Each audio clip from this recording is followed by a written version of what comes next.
Amandier Prunus dulcis rosacea. Description.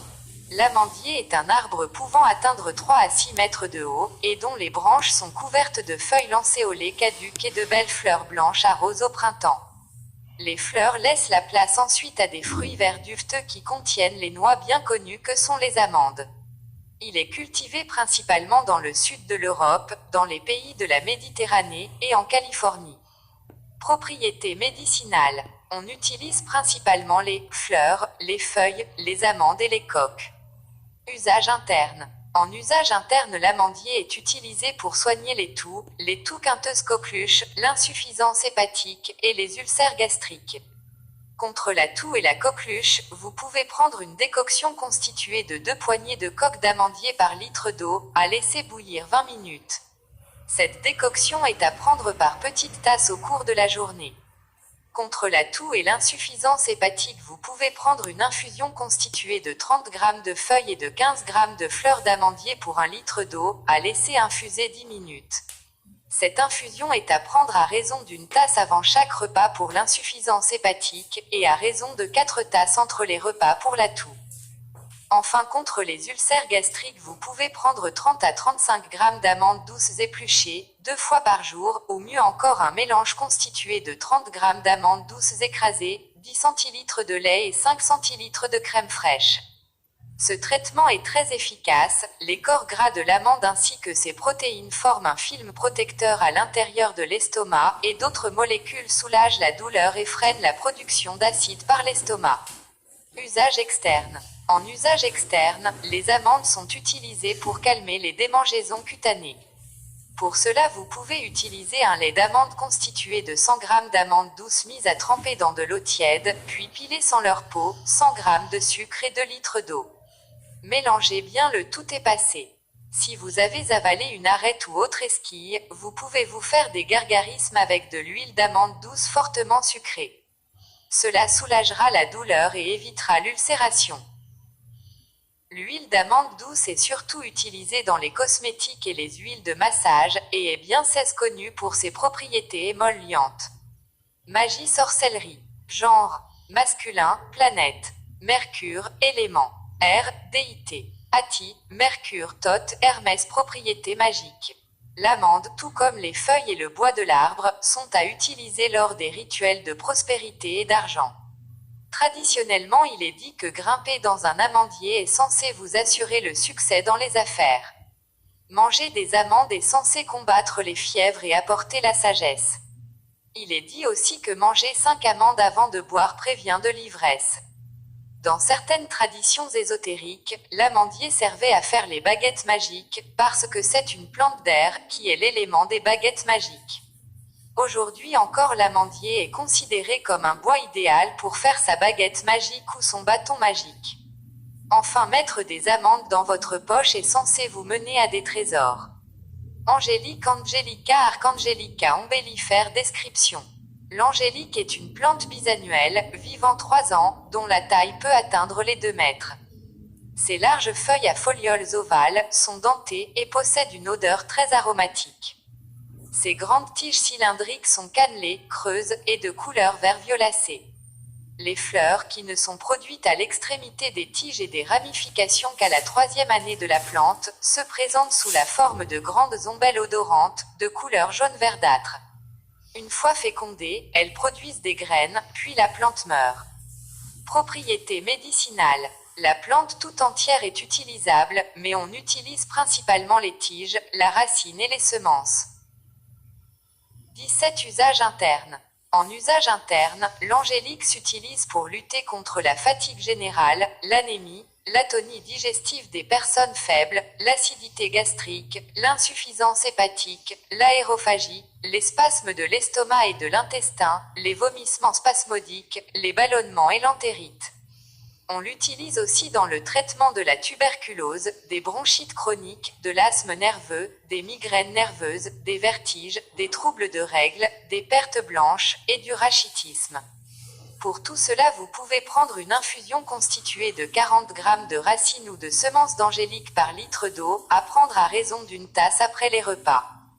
Vous pouvez aussi prendre de la teinture ou de l'alcoolature d'angélique à raison de 20 à 30 gouttes avant les repas, ou de la poudre de racine à raison de 4 à 8 grammes dans du sirop ou un liquide quelconque. Contre l'atonie digestive et la fatigue générale, vous pouvez prendre du vin d'angélique, constitué de 60 g de racines d'angélique coupées, de 8 g de cannelle fine, et de 2 litres de vin rouge, que vous laisserez infuser à froid pendant 4 jours dans un bocal fermé. Filtrez le tout, et prenez-en un cuillerée à soupe matin, midi et soir au coucher. Contre l'atonie digestive, vous pouvez aussi prendre un vin tonique constitué de 30 g de racines d'angélique, de 20 g de racines de gentiane pour 1 litre de vin généreux, que vous laisserez macérer pendant une semaine. Ce vin est à prendre à raison d'un verre à madère au tout début des repas. Contre les problèmes de digestion, ou de manque d'appétit, vous pouvez prendre de la crème d'angélique. Celle-ci se fabrique en mélangeant 8,5 g de tiges fraîches d'angélique coupées en petits morceaux, 4 g de muscade, 1,5 g de cannelle, 0,30 g de clous de girofle, 300 g de sucre, 300 g d'eau, et 1 litre d'eau de vie. Faites fondre le sucre dans l'eau, puis ajoutez les autres constituants, laissez macérer pendant 6 semaines, puis filtrez le tout à froid. Cette crème est à prendre à raison d'un verre à liqueur. Vous pouvez aussi prendre, à la même posologie, de la liqueur d'angélique, constituée de 45 g de tiges vertes d'angélique, 1,250 litres d'eau de vie, 750 g d'eau et 1 kg de sucre. Laissez macérer les tiges coupées en petits morceaux pendant 4 jours dans l'eau de vie, puis ajoutez le sucre et l'eau, et laissez macérer le tout pendant une semaine. Filtrez et conservez dans un récipient bouché. Usage externe. En usage externe, l'angélique s'utilise dans le traitement des affections buccales, des algies rhumatismales et des contusions. Pour cela, elle s'utilise sous forme de compresse et de gargarisme de teinture mère dissoute à hauteur d'une cuillerée à soupe dans un verre d'eau bouillante. Magie et sorcellerie. Genre. Masculin, planète. Soleil, élément. Feu, déité. Vénus, propriété magique. Une fois adulte, c'est une plante protectrice, utilisée dans tous les encens de protection et d'exorcisme. Répandez en aux 4 coins de votre maison, ou tout autour de celle-ci pour faire fuir les démons. Vous pouvez aussi en frotter sur vous pour renvoyer tout sortilège lancé contre vous. Ajoutez au bain, l'angélique renvoie les malédictions, rituels et sortilèges effectués contre vous, et vous assure une bonne santé. La racine était portée dans la poche comme un talisman protecteur par certaines tribus d'Indiens d'Amérique. Pour invoquer des anges, brûlez de la poudre de racine d'angélique comme encens. 18. L'angélique est aussi utilisée dans les encens et mélanges de guérison, et en fumée les feuilles est censée provoquer des visions. Enfin, frotter une racine d'angélique entre vos mains vous donnera de la chance au jeu. Anis étoilé Illicium verum magnoliacé. Description. L'anis étoilé ou badiane est issu du badianier. Le badianier est un arbuste à feuilles persistantes pouvant atteindre 18 mètres de haut, dont les branches portent des feuilles vert foncé, lancéolées, lisses et aromatiques. Elles se couvrent ensuite de fleurs jaunes pâles qui se transforment ensuite en gousses en forme d'étoiles à 8 branches qui contiennent chacune une graine. Toutes les parties du badianier sont aromatiques. Du tronc gris-blanc et lisse, aux feuilles, fleurs et graines. Propriété médicinale. L'anis étoilé est principalement utilisé en usage interne, et on utilise principalement le fruit et la semence. Il est utilisé sur de courtes périodes, pas plus de quelques jours, pour soigner les dyspepsies, les ballonnements et les vomissements nerveux. Pour tout cela, vous pouvez l'utiliser sous forme d'une infusion de 30 g de fruits par litre d'eau, à prendre à raison d'une tasse après chaque repas. Vous pouvez aussi prendre une infusion d'une cuillerée à café de semences par tasse d'eau bouillante, à raison d'une tasse après les repas, ou de la poudre d'anis étoilé à raison d'1 à 4 g par jour sous forme de cachet, ou enfin sous forme de teinture à raison de 5 à 20 g par jour. Enfin, contre les ballonnements et les digestions difficiles, vous pouvez prendre de la liqueur d'anis, constituée de 40 g de semences d'anis étoilé concassées, 1 g de cannelle, 500 g de sucre et 1 litre d'eau de vie. Laissez macérer le tout 6 semaines et filtrer. Cette liqueur est à prendre à raison d'un verre à liqueur après les repas. Magie et sorcellerie. Genre. Masculin, planète. Jupiter, élément. R19 propriété magique. Le fruit séché en forme d'étoile est brûlé comme encens pour accroître les pouvoirs psychiques, et est porté sur soi en chapelet pour le même but. Parfois on en place aux 4 points cardinaux sur l'autel pour lui donner du pouvoir. Il est aussi porté sur soi pour apporter la chance, et il fait d'excellents pendulés. Anis vert Pimpinella anisum ombellifère. Description. L'anis est une plante annuelle, qui peut atteindre 50 cm de haut, odorante dans toutes ses parties mais surtout dans ses semences qui seules sont utilisées. Ses fleurs blanches et groupées en ombelles de 8 à 15 rayons, peu fournies, fleurissent en juillet et sont remplacées par de très petits fruits ovoïdes d'un vert grisâtre, nervés. Ses feuilles de deux formes, les inférieures à lobe arrondi, et les supérieures à folioles aigus rétrécis à la base et son odeur caractéristique la différencie aisément des ombellifères sauvages de même allure. Propriété médicinale. L'anis vert s'utilise exclusivement en usage interne, et seules ses semences et son essence sont actives. L'anis vert s'utilise dans le traitement des dyspepsies nerveuses, du météorisme, de l'aérophagie, des vomissements nerveux, des migraines digestives et des vertiges et éblouissements digestifs. On l'utilise aussi en cas de règles douloureuses, de coliques chez les enfants, d'éréthisme cardiovasculaire, fausse angine de poitrine, d'asthme, de spasmes bronchiques, de toux, d'insuffisance lactée et d'oligurie. Pour tout cela, vous pouvez prendre une infusion d'une cuillerée à café de semences d'anis vert pour une tasse d'eau bouillante, à prendre à raison d'une tasse après chaque repas. Vous pouvez aussi prendre de la poudre d'anis sous forme de cachet, à raison de 0,20 à 2 g par jour, ou de la teinture d'anis à raison de 50 à 150 gouttes par jour, soit 1 à 3 g pour un adulte, et à raison de 10 à 20 gouttes pour un enfant.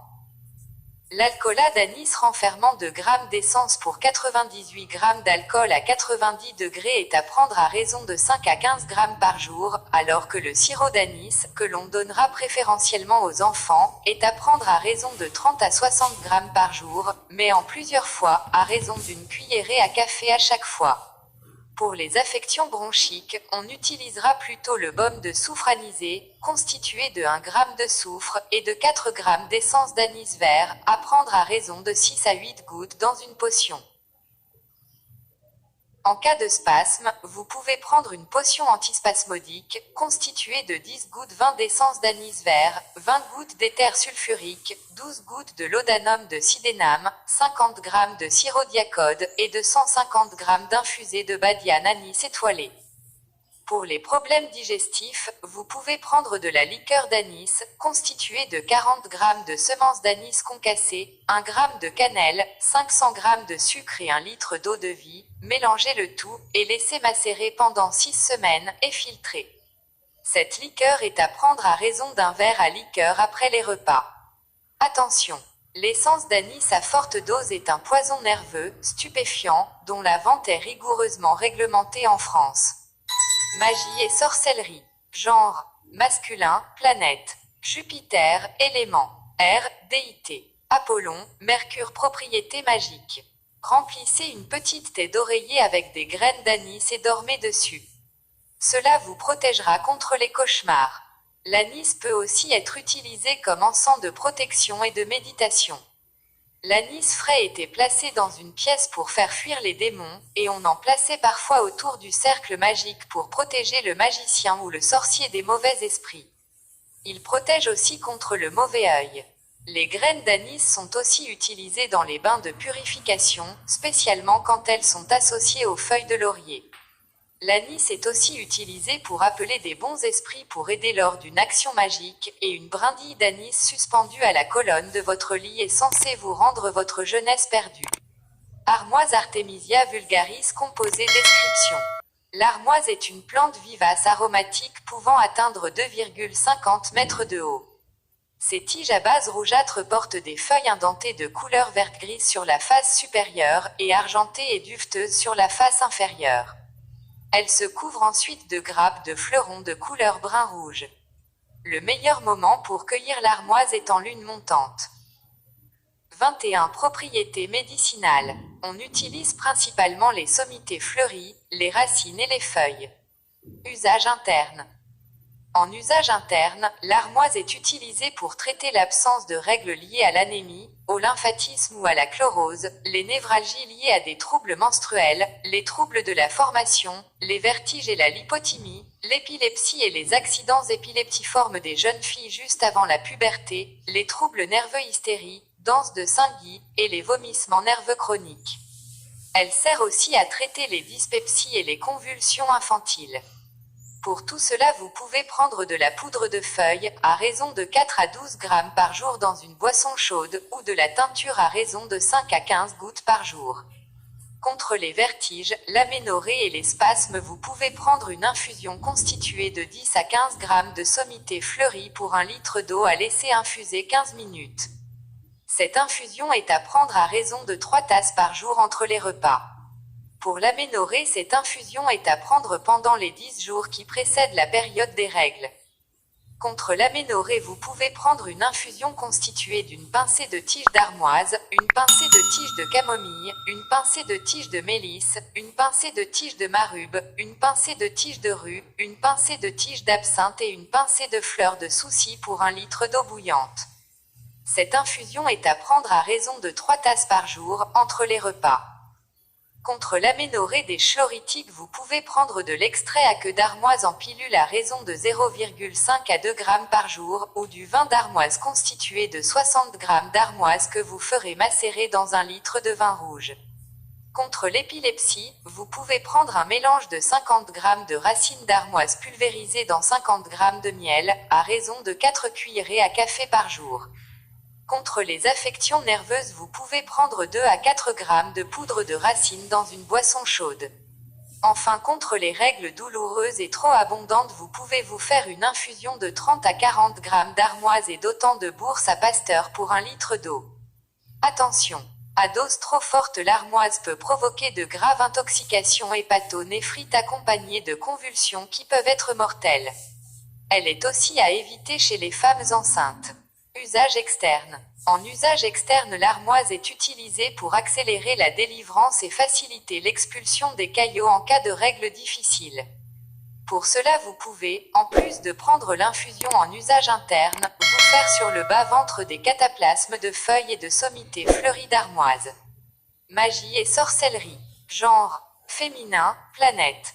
Vénus, élément. Terre, déité. Artémis, Diane 22, propriété magique. Placer de l'armoise dans ses chaussures est censé vous permettre de marcher pendant des kilomètres sans fatigue. Pour cela, cueillez l'armoise avant le lever du soleil en disant Tolam te Artemisia, ne lassu simin via. Dormir sur un oreiller rempli d'armoise vous procurera des rêves prophétiques. Boire une infusion d'armoise lors de la lune noire vous révélera des prophéties de type Armageddon.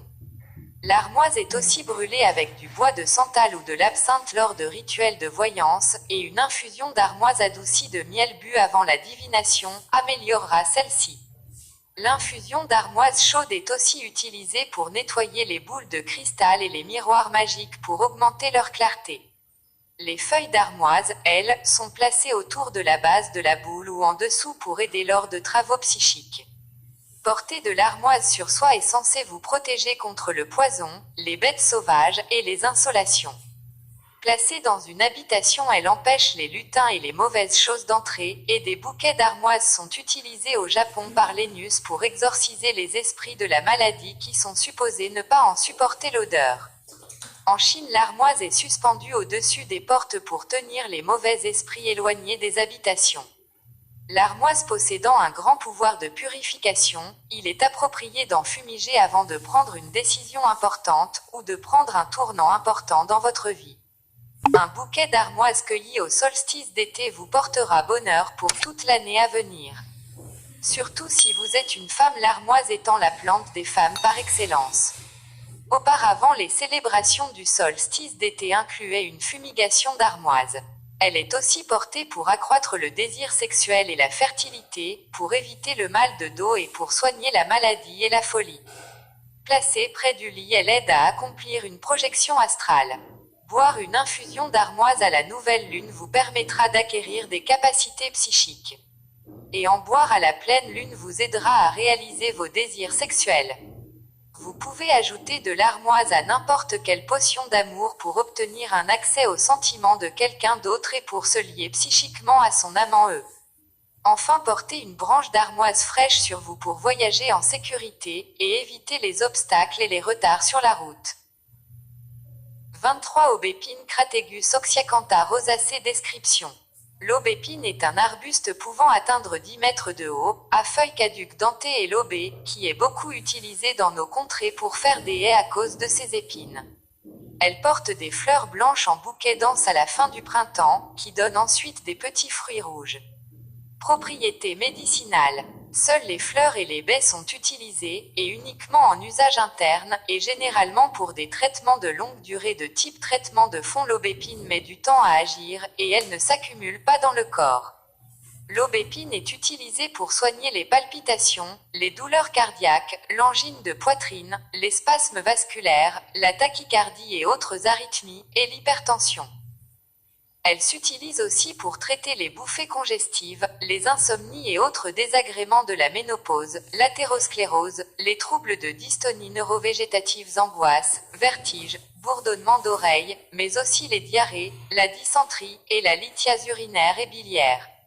Pour tout cela, vous pouvez la prendre sous forme d'infusion d'une cuillerée à café d'aubépine par tasse d'eau bouillante, à prendre à raison de 2 à 3 tasses par jour. Vous pouvez aussi la prendre sous forme d'extrait fluide à raison de 10 à 15 gouttes, 3 fois par jour, ou de tisane de baie, constituée de 15 g de baie pour 1 litre d'eau, à prendre à raison de 2 à 3 tasses par jour. Contre l'hypertension, vous pouvez prendre de la teinture alcoolique d'aubépine O1,5, à raison de 20 gouttes avant chaque repas, 3 semaines par mois. Contre les spasmes et l'insomnie, cette teinture est à prendre à raison de 40 gouttes au coucher. Contre les spasmes, vous pouvez vous faire une mixture composée de 20 g de teinture d'aubépine, et de 10 g de teinture de passiflore et d'alcoolature de balotte à parts égales, à prendre à raison de 40 à 60 gouttes, 3 fois par jour.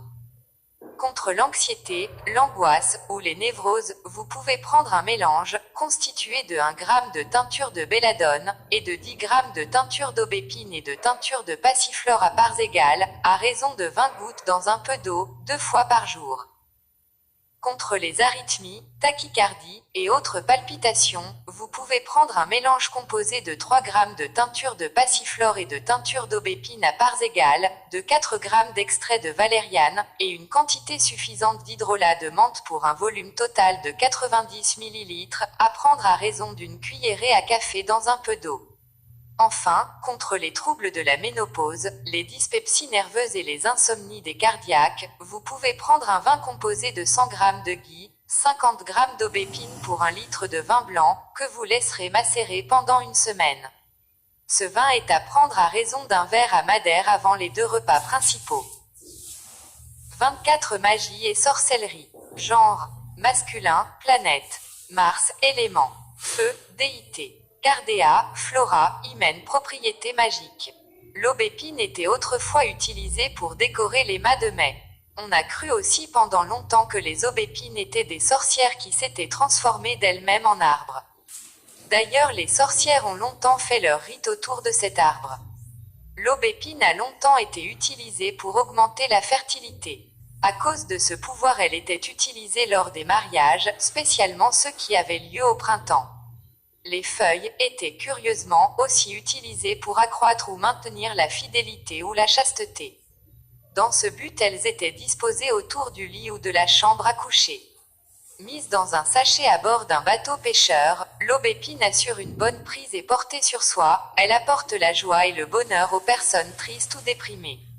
Elle protège aussi contre la foudre, et dans une maison où se trouve de l'aubépine, aucun esprit mauvais ne peut entrer, et elle protège aussi les maisons contre les dégâts causés par les orages.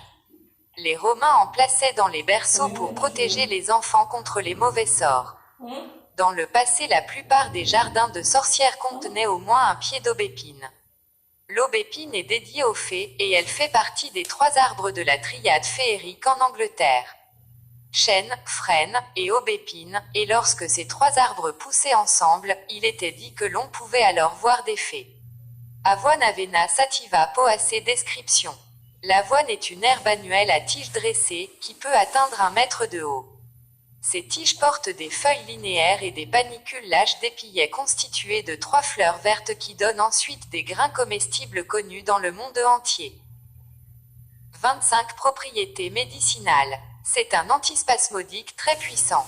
Sa valeur nutritive et sa digestibilité en font un atout majeur dans la diète des convalescents, particulièrement les patients souffrant de gastro-entérite et de dyspepsie. L'extrait d'avoine est un tonique très efficace pour calmer les nerfs et les spasmes utérins. On peut aussi s'en servir dans le bain pour soulager les douleurs arthritiques et rhumatismales. Magie et sorcellerie. Genre. Féminin, planète. Vénus, élément. Terre, déité. Déméter, Vénus, propriété magique. L'avoine est utilisée dans les rituels de prospérité et d'argent, souvent dans des bouteilles ou des pots magiques. Les grains étaient auparavant éparpillés lors des rituels de récolte pour honorer la terre-mère, pour la remercier de ses bontés. Si vous cherchez un travail, cuisinez et mangez un gâteau d'avoine. Enfin, pour augmenter vos revenus, mangez du pain d'avoine. Basilic Ocinium basilicum labié. Description. Le basilic est une plante annuelle ou vivace éphémère pouvant atteindre 60 cm de haut, dont les tiges quadrangulaires portent des feuilles dentées, au parfum fort et frais, évoquant le clou de girofle, puis des petites fleurs blanches à la fin de l'été. Propriétés médicinales. On utilise principalement les sommités fleuries et surtout l'essence obtenue par distillation à la vapeur des feuilles. Usage interne. En usage interne, le basilic est utilisé dans le traitement de l'asthénie nerveuse, surmenage intellectuel, des angoisses, de l'insomnie nerveuse, des spasmes gastriques, des infections 26 intestinales, des vertiges et de la coqueluche. Il sert aussi pour lutter contre les migraines, l'épilepsie, la paralysie, la goutte et les règles insuffisantes. Pour tout cela, vous pouvez prendre de l'essence de basilic à raison de 2 à 5 gouttes, 3 fois par jour en solution alcoolique ou dans du miel. Pour les problèmes de digestion, vous pouvez prendre une infusion faite d'une cuillerée à dessert de basilic par tasse d'eau bouillante, à prendre à raison d'une tasse après chaque repas. Contre les spasmes, vous pouvez prendre un saccharolet antispasmodique, constitué d'1 g d'essence de basilic et d'essence de marjolaine à parts égales et de 50 g de sucre en poudre. Ce saccharolet est à prendre à raison d'une demi à une cuillerée à café dans une tasse de tilleul ou de verveine après les repas. Usage externe. En usage externe, le basilic sert à traiter la perte d'odorat, principalement celui provoqué par le coryza chronique. Pour cela, vous pouvez utiliser les feuilles sèches pulvérisées, ou l'essence de basilic que vous inhalerez. L'essence ou les feuilles froissées peuvent aussi être utilisées pour traiter les piqûres de guêpes, et comme traitement d'appoint des piqûres de serpents. Attention! Le basilic stimulant les sécrétions hypophysaires, il est à éviter chez les femmes enceintes et les personnes présentant une peau sensible. Magie et sorcellerie. Genre. Masculin, planète. Mars, élément. Feu, déité. Vishnu, Erzuli, propriété magique. Une brassée de basilic frais provoque la sympathie entre deux personnes, et c'est pourquoi il est utilisé pour arrêter les heurts entre amoureux. Il est ajouté aux encens et sachets d'amour, et les feuilles fraîches sont écrasées contre la peau comme une sorte de parfum d'amour naturel. En Europe de l'Est, on pensait qu'un jeune homme qui acceptait un brin de basilic des mains d'une femme en tomberait amoureux. Le basilic est aussi utilisé pour la divination concernant l'amour. Placez 2 feuilles fraîches de basilic sur un charbon embrasé. Si elles restent là où vous les avez placées et qu'elles brûlent rapidement en cendres, alors la relation ou le mariage envisagé sera harmonieux. S'il y a un léger craquement, alors la relation sera perturbée par des querelles. Si les feuilles s'envolent en craquant, alors la relation envisagée n'a pas lieu d'être. Si vous voulez savoir si quelqu'un est chaste ou demeure douteuse, mettez-lui un brin de basilic frais dans la main. Il se fanera immédiatement si cette personne est demeure légère. Le basilic apporte la richesse à ceux qui en portent dans leur poche, et il est utilisé pour attirer les consommateurs dans une boutique en plaçant un peu dans la caisse enregistreuse ou au-dessus de la porte d'entrée. Le basilic est aussi utilisé pour s'assurer que l'ami de quelqu'un est franc. Saupoudrez votre corps avec de la poudre de basilic pendant qu'il ou elle dort, spécialement sur le cœur, et votre relation sera marquée par la fidélité. Le basilic peut aussi être répandu sur le sol, pour chasser les mauvais esprits. Il est aussi utilisé dans 27 les encens d'exorcisme et dans les bains de purification. Des petits sachets peuvent être placés dans chaque pièce de la maison pour protéger celle-ci. On disait aussi que les sorcières buvaient une demi-coupe de jus de basilic avant de voler dans les airs. Le basilic peut aussi être utilisé lors d'un régime, mais en tant seulement quête secondaire, et seulement sous le contrôle d'un diététicien. Selon une vieille croyance, un homme ou une femme ne pouvait pas manger de grandes quantités d'un plat si du basilic avait été secrètement ajouté à celui-ci. Enfin, du basilic offert en cadeau garantit la chance d'une nouvelle maison. Baume de Gilead Comifora Opobalsamum. Description. Il s'agit d'un arbre pouvant atteindre plus de 30 mètres de haut et dont les parties utilisées sont l'écorce et les bourgeons. Propriété médicinale. On se sert des bourgeons dans la préparation de pastilles contre la toux. L'écorce est utilisée pour soulager les maux de tête et la douleur. On peut également en faire une infusion avec de l'écorce de saule et du romarin, ce qui soulage les douleurs arthritiques et rhumatismales. Magie et sorcellerie. Genre. Féminin, planète. Vénus, élément. Eau, déité. Vénus, Aphrodite, Hécate. Propriété magique. Porter des bourgeons du baume de Gilead sur soi permet de réparer un cœur brisé, ou d'attirer un nouvel amour. En mettre dans du vin rouge est censé en faire un breuvage d'amour. Ils peuvent aussi être brûlés comme base matérielle pour les esprits, et on peut aussi les porter pour des buts de protection ou de guérison. Attention! Beaucoup de plantes portent le nom de baume de Gilead, soyez sûr de ce que vous achetez ou cueillez. 28 Belladone Atropa Belladonna solanacea. Attention! Cette plante est un poison. Description. La belladone est une plante vivace vénéneuse pouvant atteindre 1,50 m de haut. Ses tiges contiennent une sève rouge et portent des feuilles ovales asymétriques. Elle se couvre de fleurs solitaires tubulées de couleur brun-pourpre du milieu de l'été au début de l'automne, puis de baies brillantes noires pourprées contenues dans un calice en étoile. C'est un poison très viol. Propriété médicinale. On utilise principalement la racine et les feuilles. La belladone est un narcotique très fort qui peut aller jusqu'à causer la paralysie, car il affecte le système nerveux central. Il s'agit aussi d'un antispasmodique puissant que l'on doit donner avec parcimonie et sous surveillance médicale. Usage interne. En usage interne, la belladone est utilisée pour traiter les spasmes des tuniques musculaires et des voies respiratoires, asthme nerveux, coqueluche, spasmes glottiques, l'incontinence urinaire nocturne, le priapisme, la sialorrhée, la constipation spasmodique, les névralgies et migraines, et les sueurs des tuberculeux.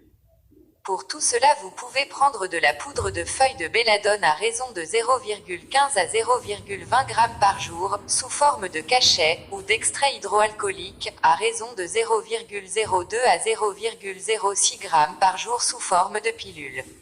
Vous pouvez aussi prendre de la teinture alcoolique au indice à raison de 5 à 20 gouttes par jour, et pour un enfant de plus de 2 ans la dose est de 1 goutte par jour et par année d'âge avec un maximum de 10 gouttes par jour.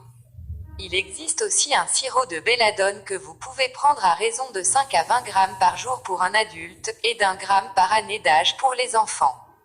Contre la constipation, vous pouvez prendre des pilules faites de 0,01 g d'extrait de belladone et de poudre de belladone à parts égales pour chaque pilule. Ces pilules sont à prendre à raison d'1 à 3 au coucher. Usage externe. En usage externe, la belladone est utilisée pour traiter la constipation, le vaginisme, les névralgies et les migraines. Pour tout cela, vous pouvez vous faire un emplâtre à 20% d'extrait, ou utiliser une pommade faite de 3 g d'extrait de belladone pour 30 g d'axonge. Vous pouvez aussi utiliser des suppositoires faits de 0,01 à 0,02 g d'extrait de belladone pour 5 g de beurre de cacao. Contre le vaginisme, vous pouvez vous faire des injections vaginales avec une décoction de feuilles à 2920 g par litre. Attention!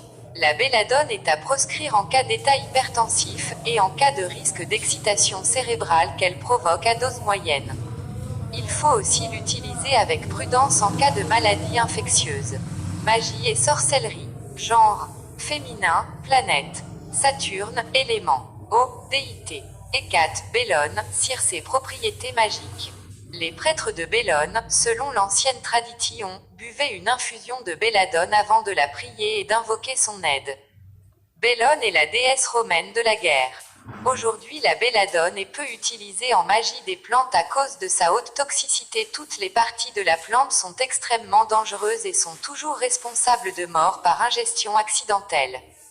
Dans le passé, elle était utilisée pour aider à la projection astrale et pour aider à avoir des visions, mais des alternatives plus sûres existent aujourd'hui, et il vaut mieux éviter la belladone. Absinthe Artemisia absinthium composé. Description. L'absinthe est une armoise aromatique à croissance rapide, pouvant atteindre 1 mètre de haut. Ses tiges portent des feuilles profondément indentées, couvertes de poils fins, et de petites sommités fleuries rondes, de couleur jaune. On la connaît surtout pour sa liqueur aujourd'hui interdite à la vente. On sait moins qu'on peut l'utiliser dans les armoires pour faire fuir les mites et les fourmis, et sur les bêtes en décoction pour les débarrasser des mouches et des tampes. Propriétés médicinales. On utilise principalement les feuilles et les sommités fleuries. Usage interne. En usage interne, l'absinthe est utilisée pour soigner l'atonie digestive, les gastrites et spasmes de l'estomac, les troubles hépatiques, les flatulences, l'inappétence et l'asthénie chez les anémiques, les neurasthéniques et les convalescents, et l'anémie. Elle est aussi utilisée pour traiter le retard des règles, ou l'insuffisance menstruelle, les pertes blanches, les ascaris, les oxyures, le ténia, les fièvres intermittentes.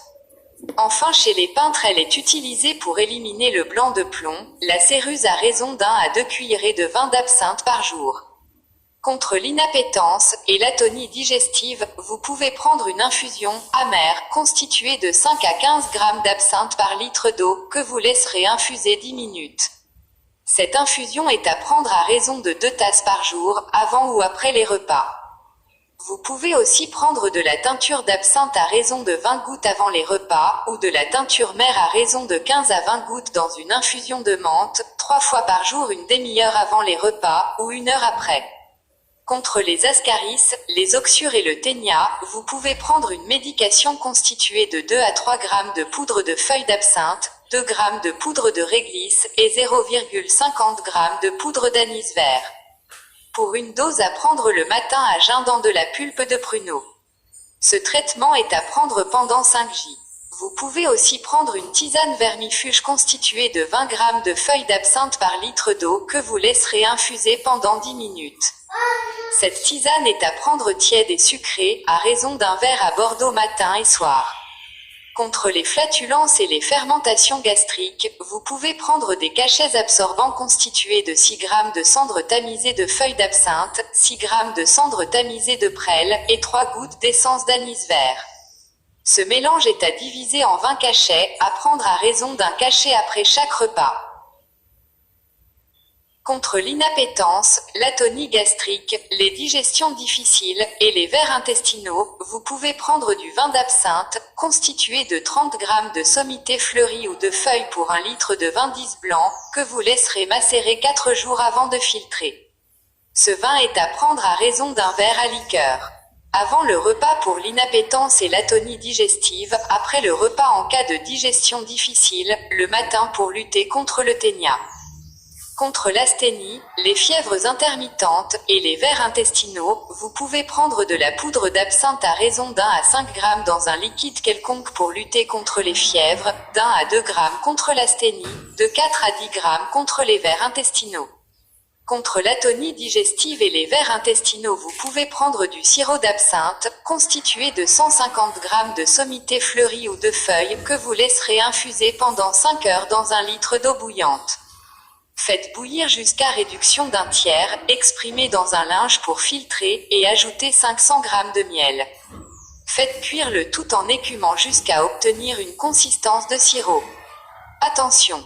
L'essence d'absinthe est un poison convulsivant, et l'abus d'absinthe peut vous exposer à l'absinthisme, qui se manifeste par les désordres suivants. Affection gastrique, hépatique, rénale, convulsions, démence, hallucinations. Si vous en prenez régulièrement de fortes doses, vous risquez de souffrir de troubles mentaux, de tremblements et d'impuissance. L'absinthe favorise aussi l'apparition de la tuberculose. Elle est contre-indiquée en cas d'allaitement. Elle rend le lait amer, de tendance à la congestion cérébrale, d'irritation gastrique et intestinale, ou en cas de tempérament bilieux ou sanguin. Enfin, à cause de son tanin, elle est incompatible avec les sels de fer, de zinc et de plomb. Usage externe. En usage externe, l'absinthe est utilisée pour soigner les plaies atones, les ulcères, les dartres, les piqûres d'insectes et les vers intestinaux chez les enfants. Pour les ulcères, les plaies atones et les piqûres d'insectes, vous pouvez faire des lavages avec une décoction d'une PO hygiénée d'absinthe par litre d'eau que vous laisserez bouillir 5 minutes. Contre les vers intestinaux chez les enfants, vous pouvez faire bouillir des feuilles d'absinthe dans du lait avec quelques gousses d'ail ou des feuilles de tanésie, que vous appliquerez en cataplasme sur le ventre de l'enfant. Vous pouvez aussi faire des compresses toujours sur le ventre avec une huile d'absinthe, constituée de 20 g d'absinthe pour un verre d'huile, que vous maintiendrez pendant 1 heure au bain-marie. Magie et sorcellerie. Genre, masculin, planète. Mars, élément. Feu, déité. Iris, Diane, Artémis, propriété magique. L'absinthe est brûlée en tant qu'encens pour aider à développer les pouvoirs psychiques, et on en porte aussi sur soi pour atteindre le même but. Porter sur soi l'absinthe protège contre l'ensorcellement, mais aussi contre la morsure des serpents de mer. Selon les traditions anciennes, elle est censée contrecarrer les effets de l'empoisonnement par la ciguë et les champignons vénéneux, mais je déconseille fortement de tester cette propriété. Suspendue au rétroviseur, l'absinthe protège le véhicule des accidents sur les routes dangereuses. L'absinthe est aussi parfois utilisée dans les infusions d'amour, peut-être à cause de son ancien usage dans la fameuse liqueur d'absinthe. Cette liqueur hautement addictive est maintenant interdite à la vente dans beaucoup de pays. Un usage possible est d'en placer sous votre lit pour attirer un amant. L'absinthe est aussi brûlée pour soumettre les esprits. Dans ce but, on la mélange parfois au bois de santal.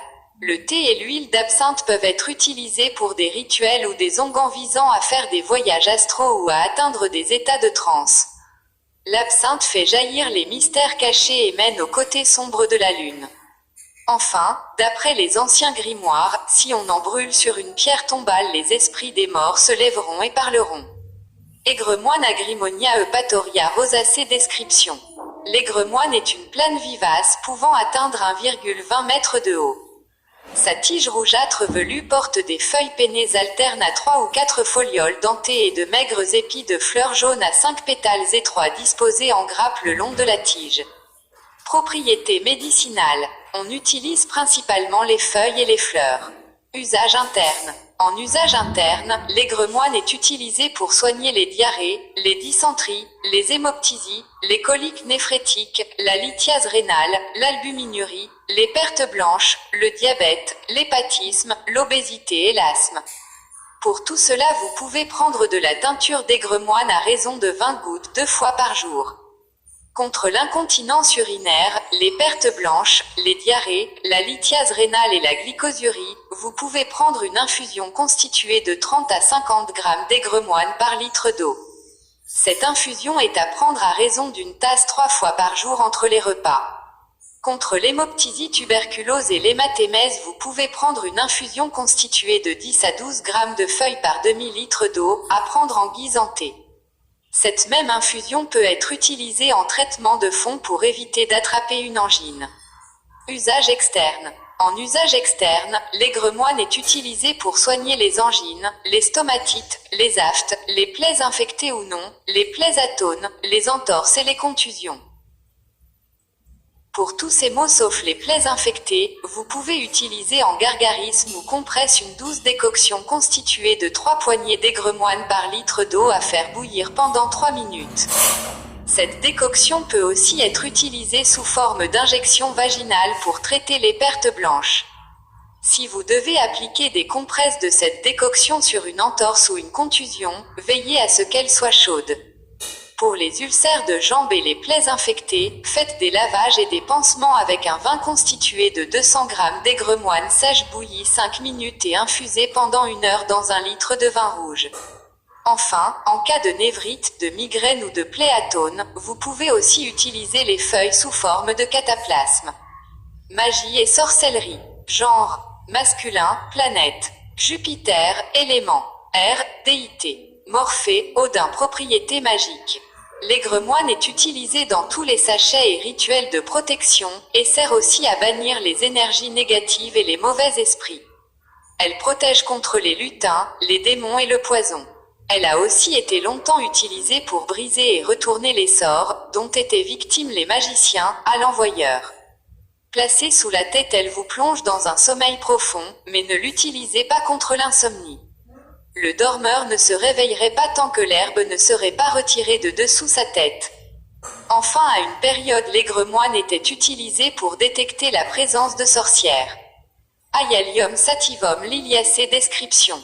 L'ail est une plante vivace constituée d'un bulbe formé de gousses enveloppées dans une membrane, que surmonte une tige unique pouvant atteindre 1 mètre de haut, et portant des feuilles longues et minces. La tige porte à son extrémité une ombelle de fleurs blanches comestibles. Propriété médicinale. On utilise uniquement le bulbe et son essence. 13 usages internes. En usage interne, l'ail est utilisé en prophylaxie et en traitement des maladies infectieuses grippe, typhoïde, diphtérie, en traitement des diarrhées et dysenteries, des affections pulmonaires, tuberculose, bronchite chronique, de l'asthme et des emphysèmes, ainsi que de la coqueluche. Il est aussi utile en cas d'asthénie, de fatigue cardiaque, dans le traitement de certaines tachycardies, de l'hypertension artérielle et autres troubles circulatoires. L'ail est aussi réputé dans le traitement de l'artériosclérose, des rhumatismes, de la goutte, de la lithiase urinaire et pour lutter contre les parasites intestinaux Ascaris, Oxyure, Ténia. L'ail peut soigner bien d'autres maladies encore qu'il serait fastidieux de nommer tout ici, l'ail étant en effet depuis longtemps connu comme étant un remède quasi universel et peu coûteux. Pour tout cela, prenez l'habitude de manger de l'ail régulièrement sous forme de condiment, dans vos plats, salades, etc. Utilisez-le alors cru de préférence. Si la mauvaise haleine ne vous rebute pas, vous pouvez aussi manger 1 à 2 gousses d'ail chaque matin, ainsi que pendant les repas. Vous pouvez aussi chaque soir hacher 2 gousses d'ail avec quelques branches de persil et ajouter quelques gouttes d'huile d'olive. Le lendemain matin, en faire une tartine pour le petit déjeuner. Vous pouvez aussi faire des cures discontinues de quelques jours de teinture d'ail au 1,50 à raison de 10 à 15 gouttes 2 fois par jour. En traitement contre la bronchite, la coqueluche, l'emphysème et l'hypertension, vous pouvez prendre 20 à 30 gouttes d'alcoolature d'ail 2 fois par jour. Pour vous débarrasser des parasites intestinaux, râpez 3 à 4 gousses d'ail dans une tasse d'eau ou de lait bouillant, laissez macérer toute la nuit, et boire le mélange le lendemain à jeun. Ce traitement doit être suivi pendant 3 semaines. Vous pouvez aussi faire une décoction de 25 g d'ail pendant 20 minutes dans un verre d'eau ou de lait, que vous prendrez à raison de 2 verres par jour pendant 34 jours durant la lune descendante. Cette cure est à renouveler chaque mois. Contre les vers intestinaux, vous pouvez aussi prendre 20 g de sucre d'ail dans 200 g de lait tiède à jeun. Ou prendre un sirop vermifuge constitué de 200 g de gousses d'ail écrasées que vous laisserez infuser pendant 1 heure dans 1 litre d'eau bouillante, puis passez le tout, et ajoutez 1 kg de sucre. Ce sirop est à prendre à raison de 2 à 3 cuillerées à soupe le matin à jeun. Pour lutter plus spécifiquement contre les ténias qui sont des parasites particulièrement coriaces, râpez les gousses d'une grosse tête d'ail, et faites-les bouillir pendant 20 minutes dans du lait. Boire ce mélange chaque matin à jeun jusqu'à expulsion du ver, et ne rien manger avant midi. Note: l'ail doit être utilisé avec prudence par les sujets présentant des irritations du tube digestif. Chez les enfants, il est préférable de l'employer modérément. Les femmes allaitantes doivent le supprimer de leur alimentation. Il est contre-indiqué dans les états d'inflammation violente des voies respiratoires. Usage externe. En usage externe, l'ail est utilisé contre les cors, les verrues, les durillons, les plaies infectées et les ulcères, ainsi que contre les abcès froids, les tumeurs blanches et les kystes. On l'utilise également contre la gale, la teigne, les otalgies et névralgies rhumatismales, la surdité rhumatismale et contre les piqûres de guêpes et d'insectes. Contre les tumeurs blanches, faites-vous un onguent constitué d'ail pilé avec de la graisse et de l'huile que vous appliquerez sur la tumeur. Pour désinfecter les plaies et les ulcères, utilisez une solution de sucre d'ail à 10% avec 1 à 2% d'alcool, ou faites des compresses de vinaigre d'ail constitué de 30 g d'ail râpé que vous ferez 14 macérer pendant 10 jours dans un demi-litre de vinaigre. Contre la gale et la teigne, faites-vous des lavages avec une décoction de 6 gousses d'ail pour 1 litre d'eau, ou bien des frictions avec un mélange constitué d'une part d'ail pour 2 d'huile camphrée. Ce dernier mélange peut aussi être utilisé en friction contre l'asthénie et la fatigue générale. Contre la surdité rhumatismale, introduisez un tampon de coton imbibé de sucre d'ail dans l'oreille chaque soir. Pour lutter contre les otalgies, introduisez dans l'oreille une gaze assez longue pour pouvoir la retirer facilement, contenant une gousse d'ail râpé. Contre les cors, les verrues et les durillons, pilez une gousse d'ail que vous appliquerez le soir en cataplasme frais, en veillant bien à protéger avec un sparadrap les zones de peau saine. Les résultats doivent être visibles au bout de 15 jours. Une autre solution consiste à appliquer une gousse d'ail chaude, cuite au four plusieurs fois par jour sur la zone à traiter. Vous pouvez aussi couper une rondelle d'ail que vous appliquerez en la maintenant bien fermement sur la zone à traiter. Ce traitement est à renouveler matin et soir.